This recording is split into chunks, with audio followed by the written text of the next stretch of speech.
नमस्कार, मी वैशाली MadhurBhoj रेसिपीमध्ये तुमचं मनपूर्वक स्वागत। आज आपण कांदा कैरीची चटणी कशी बनवायची ते पाहणार आहोत। चला मग बनवायला सुरुवात करूयात। सुरुवात करण्याआधी तुम्ही माझ्या चॅनलला अजून सबस्क्राइब केलं नसेल तर नक्की सबस्क्राइब करा, सोबतच बेल आयकॉनवर क्लिक करायला विसरू नका। इथे मी 4 मीडियम साइजचे कांदे घेतले आहेत आणि एक कैरी घेतली आहे। आपण जी नेहमी वापरतो तीच कैरी घ्यायची, म्हणजे गावरान कैरी घ्यायची, कारण हा पदार्थ आंबट कैरीचा छान लागतो, त्यामुळे ही गावरान कैरी घेतली आहे। हिला धुवून घेतला आहे। त्याआधी या कैरीचं बूड कट करून घ्यायचं आणि याची साल काढून घ्यायची। आपण कैरी पुदिन्याची चटणी केली होती, त्यामध्ये कैरीची साल काढून घेतली होती, त्याच पद्धतीने इथे साल काढून घ्यायची आहे।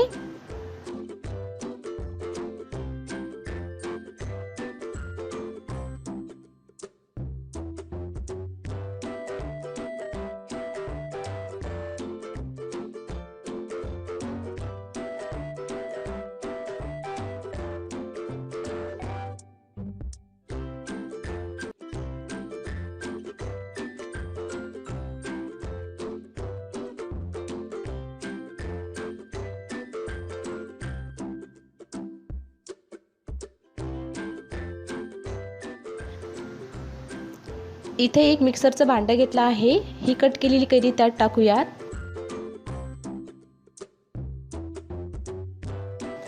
त्यात हा कट केलेला कांदा। ही चटणी मिक्सरमधून न वाटता आपण खलबत्त्यामध्येही वाटू शकतो। 1 चम्मच जिरे, 7 ते 8 लसणाच्या पाकळ्या। या लसणाने चटणीला खूप छान चव लागते। थोडीशी हळद,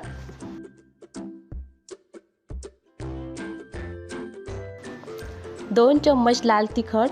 तिखट थोडं जास्तच घालायचं, त्याशिवाय चटणीला चव येणार नाहीये। चवीनुसार मीठ। यात पाणी न टाकता वाटून घ्यायचं।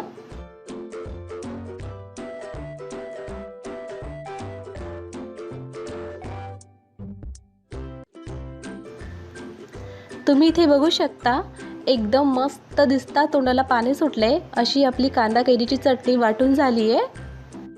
आता आपण या चटणीला फोडणी देऊयात। त्यासाठी इथे मी गॅसवर कढई ठेवली आहे। त्यात 1 चम्मच तेल टाकायचं। तेल चांगलं गरम झालं की त्यात जिरे, मोहरी टाकायचे।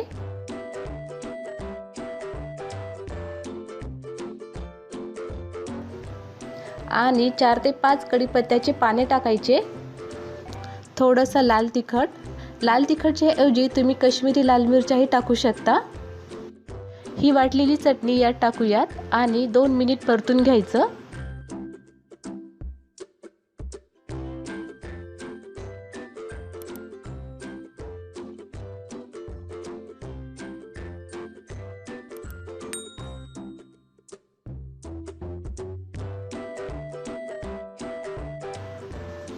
आता ही कांदा कैरीची चटणी तयार आहे। गॅस बंद करून घेऊयात।